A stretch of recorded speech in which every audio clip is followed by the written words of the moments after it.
કૌશિક વેકરિયા અને ગોપાલ ઇટાલિયા સૌરાષ્ટ્રમાં હાલ આ બે નામ ચર્ચામાં છે, સતત ચર્ચામાં છે.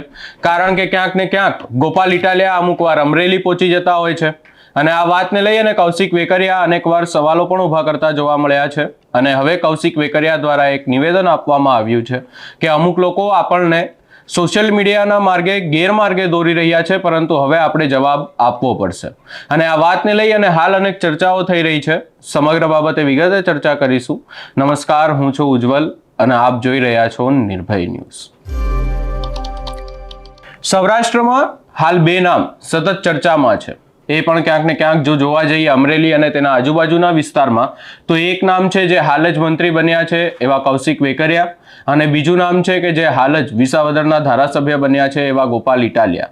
હાલ તો ના કહી શકાય, પરંતુ એમને વધારે લાંબો સમય નથી થયો. અને હવે કૌશિક વેકરિયા દ્વારા એક સભામાં, ખેડૂતોની એક સભા હતી અને એની અંદર ક્યાંક ને ક્યાંક જવાબ આપવામાં આવ્યો છે અને કહેવામાં આવ્યું છે કે કેટલાક લોકો સોશિયલ મીડિયાથી ગેરમાર્ગે દોરી રહ્યા છે આપણને. વિરોધીઓને જવાબ હવે આપવો પડશે. જવાબ આપવાની પણ તૈયારી રાખવી પડશે. પાણીમાં પરપોટા થોડી વાર જ હોય પછી ફૂટી જાય એવી વાત કરવામાં આવી છે. અને અહીંયા ક્યાંક ને ક્યાંક આ તમામ બાબતો કૌશિક વેકરિયા કોના માટે કહી રહ્યા છે એવું સ્પષ્ટ નથી કહેવામાં આવ્યું, પરંતુ કૌશિક વેકરિયા દ્વારા એક વાત કરવામાં આવી કે વિસાવદરવાળા હવે ધારી આવી રહ્યા છે અને ધારીવાળા ગયા તો પછી વિસાવદરમાં કંઈ મળ્યું નહીં. એટલે ક્યાંક ને ક્યાંક હવે આ તમામ બાબતને લઈ અને આડકતરી રીતે પણ કૌશિક વેકરિયા ગોપાલ ઇટાલિયાને લઈ અને વાત કરતા હોય એવું જોવા મળી રહ્યું છે. આમ આદમી પાર્ટીને લઈને વાત કરતા હોય એવું જોવા મળી રહ્યું છે.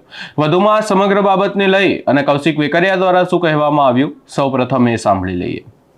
હમણાં કમોસમી વરસાદના કારણે જે રીતે રાજુલા હોય, જાફરાબાદ હોય, સાવરકુંડલા હોય, ખાંભા હોય, ખૂબ વરસાદ પડ્યો તો ખૂબ નુકસાન પણ થયું હતું.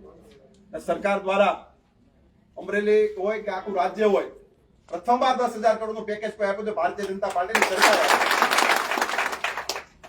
એની સાથોસાથ અત્યાર સુધીના ઇતિહાસમાં 15,000 કરોડની ખરીદી એ પણ ભારતીય જનતા પાર્ટીની સરકારે આપી છે. આ બધું તો કર્યું, પણ પ્રથમવાર એવો નિર્ણય થયો છે કે ખેડૂતના ખેતરમાં સર્વે વગર પંચરોજ કામ કરી, ગ્રામ પંચાયતના 5 લોકો પંચરોજ કામ કરે અને એ રિપોર્ટ આપે ને એના આધાર ઉપર સરકાર નિર્ણય કરે અને તમામ અમરેલી જિલ્લાના આખો જિલ્લો એમાં આવરી લેવામાં આવે અને આજથી એમના ફોર્મ પણ ભરવાના ચાલુ થવાના છે. ભારતીય જનતા પાર્ટીની સરકારે કરી છે. આ વિષય તમારી સામે એ માટે મૂકું છું કે અન્ય લોકો ખોટી અફવાઓ ફેલાવવા માટેના જે પ્રયત્ન કરી રહ્યા હોય, સોશિયલ મીડિયામાં આપી રહ્યા હોય. ગયા વર્ષમાં શું હતું તમે બધા જાણીએ છીએ. બધાના પૈસા પોતાના ખાતામાં આવી ગયા જેને ફોર્મ ભર્યા હતા એમના. સાહેબ, અમરેલી વિધાનસભાની અંદર ગયા વર્ષની જે નુકસાન છે 95 કરોડ કરતા વધારે રકમ અમરેલી વિધાનસભાની અંદર ભારતીય જનતા પાર્ટીની સરકારને મળે. આ પણ વિશે આપણે સમજવા પડશે, વિરોધીઓને જવાબ આપવા પડશે. ખોટી રીતે કોઈ ગેરમાર્ગે દોરતા હોય તો એના જવાબ તો તમારે મારે બધે આપવો પડે. હું વિચાર કરો કે અમરેલી વિધાનસભાના 50,000 જેટલા ખેડૂતો એમના ખાતામાં સીધા પૈસા જમા થયા છે ગયા વર્ષના. 1,000 ખેડૂત પોતાના સોશિયલ મીડિયામાં મૂકે કે અમારા ખાતામાં ભારતીય જનતા પાર્ટીની સરકાર કારણે અમારા ખાતામાં પૈસા જમા થયા છે. મૂક્યા કો ન મૂક્યા કો? વિશેષ મારે એટલે બોલતો નથી કારણ કે મીડિયાના મિત્રોના લાઈવ ચાલુ હોય, અમુક સોશિયલ મીડિયા લાઈવ ચાલુ હોય, અમુક વસ્તુ તમે હું ઘર પર આપણે સમજતા હોઈએ છીએ, પણ બધી વસ્તુ સમજવાના કારણે આપણે કોઈને જવાબ પણ આપવાની તૈયારી રાખવી પડે.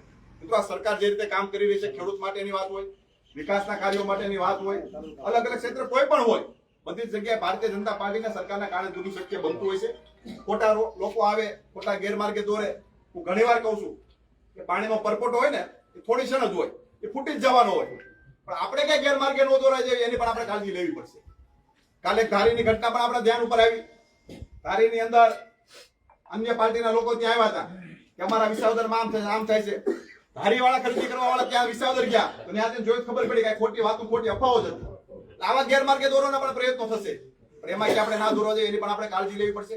બધા જ ગામના આગેવાનો, મુખ્ય આગેવાનો અહીં હાજર છે, મુખ્ય લોકો અહીં હાજર છે, ત્યારે બધાને મારી વિનંતી છે કે સાચી વસ્તુ આપણે માર્કેટમાં મૂકવું જોઈએ. જે રીતે સરકાર કામ કરી છે, સરકારની વસ્તુની આપણે લોકોને જાણ કરવી જોઈએ. માત્ર સોશિયલ મીડિયાના ભ્રામક પ્રચારથી આપણે આપણી વાત ના મૂકે એવું ના હોય. આપણે પણ આપણો વિચાર લોકો સામે મૂકવો જોઈએ. વિકાસના કામ માટે બધા સરપંચો અહીં બેઠા છે. જે રીતે અમરેલી વિધાનસભાની અંદર ના ભૂતોના ભવિષ્ય એ પ્રકારના વિકાસના કાર્યો સરકાર દ્વારા થઈ રહ્યા છે. આ છે કે નથી દાદા? એ સ્વીકારીને આપણે લોકોને કેવું પડે. અર્જણ ચૂકનો હમણાં દાખલો આપ્યો. તોરીમાં યોગેશભાઈ બેઠા છે, હમણાં 2 કરોડ રૂપિયાના કામો તોરીની અંદર અત્યારે ચાલુ થઈ રહ્યા છે. બધા જ ગામોની અંદર વિકાસના કાર્યો થતા હોય છે. મિત્રો, અત્યારે અમે નાની કુકાઓમાંથી આવ્યા 3 કરોડના ખાતમુહૂર્ત અને લોકાર્પણ કરી નાની કુકાઓમાંથી આવ્યા.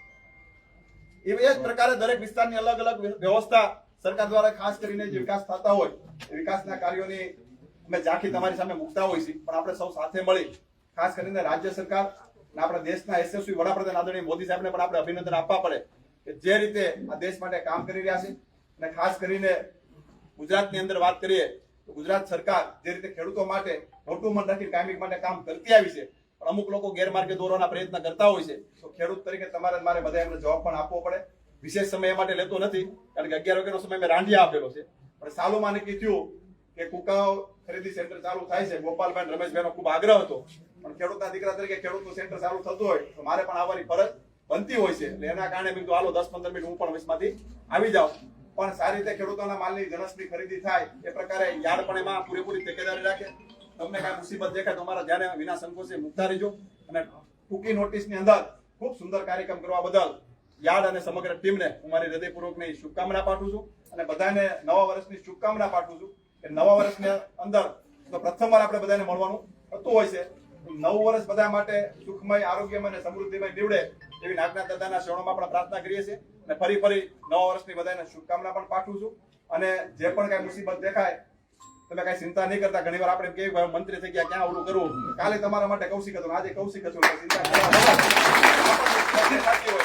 આ સરકાર કાયદો વ્યવસ્થા માટે જે રીતે વિકાસ માટે કટિબદ્ધ છે એના માટે સુરક્ષા માટે પણ એટલી જ કટિબદ્ધ છે. સુરક્ષામાં પણ કોઈને કઈ મુસીબત દેખાતું તો ગમે ત્યારે મારો પણ કોન્ટેક્ટ કરી શકો. કોઈ કઈ મૂંઝવણ રાખતા નહીં. સૌ સાથે મળી આગામી દિવસોની અંદર સારું વિસ્તારનું ભલું થાય એ પ્રકારે સૌ કામે લાગી. સૌનો આભાર. અસ્તુ. વંદે માતરમ. ભારત માતા. આના પહેલા આપણે જોયું હતું કે ગોપાલ ઇટાલિયા પાયલ ગોટીને મળવા માટે અમરેલી આવ્યા હતા. ત્યારબાદ પણ ક્યાંક ને ક્યાંક અનેક ચર્ચાઓ થઈ રહી હતી. કૌશિક વેકરિયાને લઈ અને હાલ અનેક ચર્ચાઓ થઈ રહી છે. અને હવે આ તમામ બાબતની વચ્ચે કૌશિક વેકરિયા દ્વારા એવું નિવેદન આપવામાં આવ્યું છે કે અમુક લોકો ભલે આપણને સોશિયલ મીડિયાના માર્ગે ગેરમાર્ગે દોરી રહ્યા હોય, સરકારે તમારા માટે ઘણું બધું કર્યું છે. અમે કૌશિકભાઈને પણ અહીંયા એવું કહેવા માંગીએ છીએ કે સરકારે ઘણું બધું કર્યું હોય, તમે જે પણ કરી રહ્યા હોય તમામ બાબતો સારી છે, તમામ વાતો સારી છે, પરંતુ ક્યાંક ને ક્યાંક કામ નથી થઈ રહ્યા અને એ વાત લોકોને પણ જોવાઈ રહી છે. વધુમાં અહીંયા કૌશિક વેકરિયા દ્વારા એવું કહેવામાં આવ્યું કે હવે જવાબ આપવાની પણ આપણે તૈયારી રાખવી પડશે. હવે તમામ વાતની જવાબ આપવામાં આવશે એવી વાત કરવામાં આવી છે. આ સમગ્ર બાબતે આપનો શું અભિપ્રાય છે અને કૌશિક વેકરિયા આ તમામ બાબતો કોને સંભળાવી રહ્યા છે, આપને શું લાગી રહ્યું છે, અમને કમેન્ટ કરી જરૂર જણાવશો. અમારી ચેનલ નિર્ભય ન્યૂઝને લાઇક, શેર, સબસ્ક્રાઇબ કરવાનું ભૂલશો નહીં.